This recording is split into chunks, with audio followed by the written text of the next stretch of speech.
Ça se passe bien, parfois on a des regards assez insistants, mais sinon dans l'ensemble ça va. Ouais, y a certains regards qui sont insistants, donc ça met aussi un peu de pression.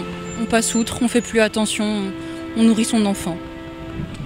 Nous ça a été compliqué parce que j'attendais des jumeaux, donc ça a été compliqué à mettre en place au départ. Parce que la maternité nous disait ça va être compliqué, avec 2 bébés, vous allez passer votre journée à ça, etc. Sauf que moi je savais ce que je voulais, je savais que je voulais allaiter dans tous les cas.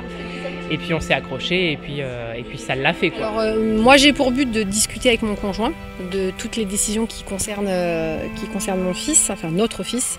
L'allaitement, on en avait discuté tous les deux. Je lui avais demandé, je lui avais dit est-ce que tu es OK. Alors il était OK parce que c'est quelque chose de naturel.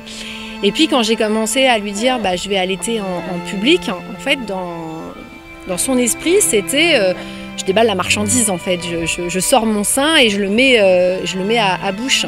Et pour lui c'était quelque chose qui était dérangeant parce que je pense que ça rentrait dans l'ordre justement de cette intimité-là. Qui pouvait le gêner par pudeur en fait. Qu'est-ce que vous pensez que les gens se disent lorsque ils voient une femme allaiter en lieu public? Il y a certaines personnes qui pensent que c'est malsain, mais je pense qu'il y a 2 catégories. Il y en a qui pensent que c'est malsain et les autres trouvent ça normal, naturel.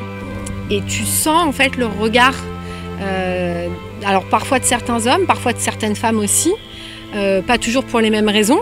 Des fois, tu en as où tu lis dans leur regard, c'est « Oh, qu'est-ce que c'est beau, une femme, elle allait, elle nourrit son enfant, elle est là pour lui, en gros. » Et puis, tu as le regard des fois certains hommes qui peuvent être insistants parce que une poitrine, c'est la représentation aujourd'hui de quelque chose de sexualisé, alors qu'en soi, à la base, ça sert à nourrir un enfant. Et puis, tu as les femmes. Tu as celles qui, encore une fois, trouvent ça très beau, puis tu as celles qui te regardent avec beaucoup de jugement dans le regard. Mais qu'est-ce qu'elle fait? Il y a le biberon qui existe, pourquoi s'affliger ça? L'allaitement, un acte naturel qui existe depuis la nuit des temps, mais qui aujourd'hui encore est prétexte à débat. En milieu social ou professionnel, certaines femmes ne peuvent nourrir leur bébé sans susciter des réflexions. C'est pour cela que l'association La Grande Tétée existe, pour accompagner ces mères qui s'interrogent sur les bonnes pratiques pour le bien de leur enfant. Une journée entière leur était consacrée à l'espace Oasis à Chartres dans le cadre de la Semaine internationale de l'allaitement.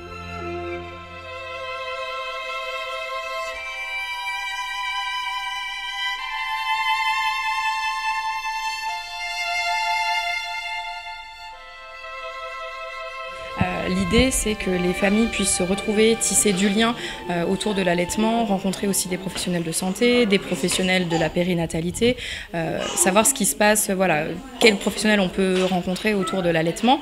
Le thème de cette année, c'est la reprise du travail, donc pour que les mamans comprennent, s'informent que la reprise du travail, ça ne veut pas obligatoirement dire le sevrage de leur bébé. Donc trouver comment faire pour justement continuer à allaiter tout en reprenant le travail. Donc on est là pour les aider à se renseigner avec leur convention collective, etc. Normalement, nous avons le droit à 1 heure de tirer son lait pendant 1 heure par jour, hors du temps de travail, mais sur le lieu de travail. Ce n'est pas toujours évident pour ces femmes qui souhaiteraient conjuguer l'allaitement et la reprise du travail pour la bonne poursuite de leur carrière. Souvent, elles sont contraintes de faire le choix. Aujourd'hui, quand on est une maman, quand on est embauché sans être maman, on le sait qu'une femme qui n'a pas d'enfant, un jour potentiellement elle en aura, ça veut dire une absence. Est-ce que cette femme-là, on l'a fait monter en grade ou pas? Est-ce qu'on lui donne une promotion ou non?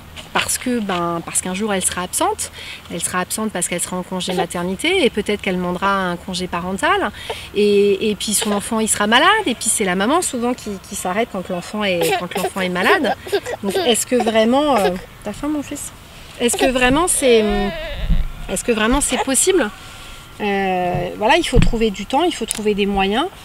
J'ai la chance d'avoir une entreprise qui reste quand même très présente pour nous, mais je suis pas dans un bureau, je suis commerciale. En tant que commerciale, c'est compliqué de pouvoir garder son Tiens mon chat. qu'il y a, mon cœur?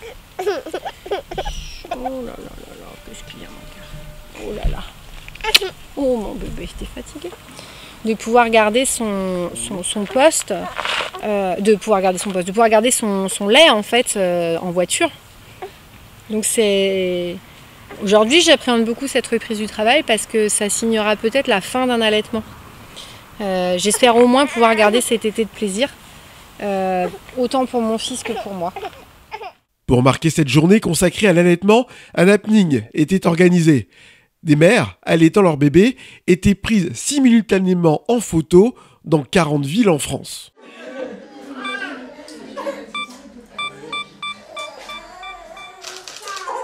Génial.